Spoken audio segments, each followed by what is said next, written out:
नमस्कार, मेरा नाम डॉक्टर उदय फड़के है। मैं ट्रेनिंग से एक एंडोक्रिनोलॉजिस्ट हूँ। मतलब सारे हार्मोन रिलेटेड बीमारियाँ और डायबिटीज़ का इलाज करता हूँ और Pune based Sahyadri hospital group जो है इसका मैं एंडोक्रिनोलॉजी और डायबिटीज़ का डायरेक्टर हूँ। आज मैं आपसे डायबिटीज़ में एक अहम जांच होती है जिसका नाम है ग्लाइकोसिलेटेड हीमोग्लोबिन, इसके बारे में आपसे मैं बात करने वाला हूँ। हर बार पेशेंट हमारे पास आते हैं और हम उनकी शुगर्स देखते हैं और कई बार ऐसा होता है कि शुगर्स हमारे पास आने से पहले एक दिन की जाती है और वो कुछ गड़बड़ी उसमें दिखाई देती है। तो पेशेंट्स अक्सर ये कहते हैं कि कल देखिए हम यहाँ दोस्त के पास चले गए थे, वहाँ ये खाना हुआ, वो खाना हुआ, इसलिए शुगर ज़्यादा है, नहीं तो हमेशा नॉर्मल ही रहती है। तो ये कैसे, मतलब ये तो सही है कि एक दिन शुगर बढ़ने से उसका कोई ज़्यादा महत्व नहीं है, लेकिन हम ये जानना चाहते हैं कि हम जब उनको पिछले बार जब उनकी जांच हुई थी तब से लेके आज तक इनके शुगर का ट्रेंड कैसा रहा है, ये हमारे लिए ज़्यादा महत्वपूर्ण है।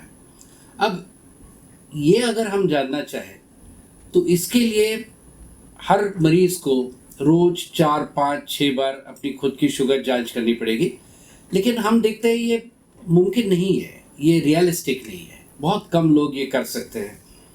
तो हमें अपने पास ऐसा कोई साधन चाहिए जिसके ज़रिए हम ये जान जाए कि पिछले 3 महीनों में इनका शुगर साधारण तौर पर कैसा रहा है। और ये जो जांच हमें इस बारे में जानकारी देती है उसका नाम है ग्लाइकोसिलेटेड हीमोग्लोबिन। ये खून से ही होती है और इसके लिए आपको खाली पेट आने की ज़रूरत नहीं है। ये बेसिकली अपने को पिछले 3 महीने के बारे में जानकारी देते हैं। तो आज शुगर क्या है, कल क्या थी, ये इसमें इम्पॉर्टेंट नहीं है, ये हमें ट्रेंड बताती है। दूसरी चीज़ ऐसी है कि हम आजकल इसका प्रयोग डायबिटीज़ है या नहीं है इसका निदान करने के लिए भी हम इसका प्रयोग करते हैं। तो ये 2 किस्म से हम इसका यूज़ करते हैं। एक तो शुगर का नियंत्रण कैसा है ये देखने के लिए और शुगर का निदान भी करने के लिए। अब जिन लोगों को बिल्कुल ही डायबिटीज़ नहीं है, मतलब जो लोग कोई गोली दवा नहीं ले रहे हैं, ऐसे लोगों में ये ग्लाइकोसिलेटेड हीमोग्लोबिन या HbA1c 5.5% से नीचे होती है। 6.5% से अगर ये ऊपर जाए तो डायबिटीज़ कहलाते हैं और इसके बीच का जो फासला है 5.5 to 6.5, इसको हम प्री डायबिटीज़ या बॉर्डर लाइन डायबिटीज़ बोलते हैं, जहां अभी आपको डायबिटीज़ नहीं है लेकिन आगे चल के होने की संभावना काफ़ी ज़्यादा है। अब जिनको गोलियां चालू है, जिनको डायबिटीज़ का इलाज चालू है, ऐसे लोगों में कम से कम हम 7% से नीचे तो इसको ज़रूर रखना चाहेंगे। और कई लोगों में, मतलब जिनका एज कम हो, जिनको अभी कोई ज़्यादा कॉम्प्लिकेशंस नहीं हो, ऐसे लोगों में तो हम 6.5 भी रखते हैं।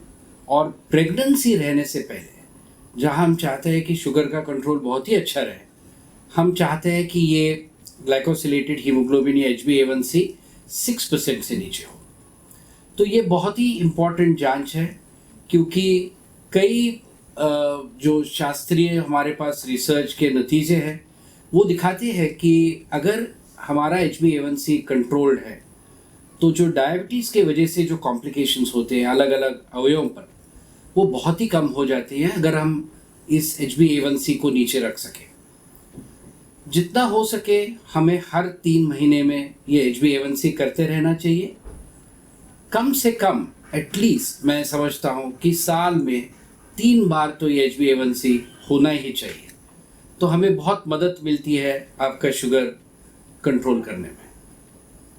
भारत में डायबिटीज़ बहुत ही कॉमन है और इसके बारे में लोगों में जानकारी अच्छी तरह से नहीं है। लोग डर भी जाते हैं, लेकिन अच्छी तरह से उनको अगर जानकारी हो, वो इसके बारे में अपनी खुद की जानकारी बढ़ाए, अवेयरनेस बढ़ाए। तो मैं ये कहना चाहूँगा कि क्योरेबल तो नहीं है डायबिटीज़, लेकिन हम अगर इसकी अच्छी तरह से केयर लें तो हम पूरी तरह से एक अच्छा फुलफिलिंग लाइफ जी सकते हैं और ये करने के लिए हम ज़रूर आपकी मदद करेंगे। आपको अगर डायबिटीज़ हो तो ज़रूर हमसे आके मिलिए, हम आपकी मदद करने के लिए यहाँ बैठे हैं।